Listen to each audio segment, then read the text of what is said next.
মাই god, এক বছরে ৪৯ century করা ১৩ বছর বয়সী ছেলেটি এবার আইপিএল এর নিলামে। বিস্তারিত জানুন পুরো ভিডিওতে। কে এই বৈভব সূর্যবংশী, যে কিনা আমাদের বাংলাদেশের কীর্তি সন্তান মোহাম্মদ আশরাফুলের ১৬ বছর বয়সী সেঞ্চুরি রেকর্ড ভেঙেছে। আশরাফুল একসময় মাঠে নামলে বাংলাদেশের মানুষ তাকে আশরাফুল বলে ডাকত। তারই রেকর্ডে এবার ভাগ বসিয়েছে ১৩ বছর বয়সী এক তরুণ, বয়স ১৩ বছর ২৩৪ দিন। এরই মধ্যে ভারতীয় ক্রিকেটে বৈভব সূর্যবংশীর নামটা বহুবার উচ্চারিত হয়েছে।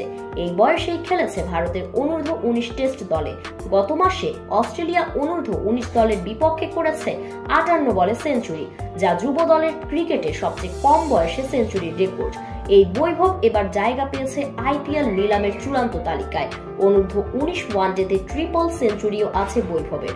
ভারতীয় সংবাদ মাধ্যম ইন্ডিয়া টুডে জানিয়েছে, এক বছরে বৈভব বিভিন্ন টুর্নামেন্টে মোট ৪৯টি সেঞ্চুরি করেছে। এমন দাবিও নাকি করেন কেউ কেউ। তবু মিচেল স্টার্কদের বল খেলছে ১৩ বছর বয়সী একটি ছেলে, ভাবতে অন্যরকমই লাগে। অবশ্য আইপিএলে তো অনেক কিছুই সম্ভব, তবে শেষ পর্যন্ত বৈভব দল পাবে কিনা সেটি এখন দেখার বিষয়।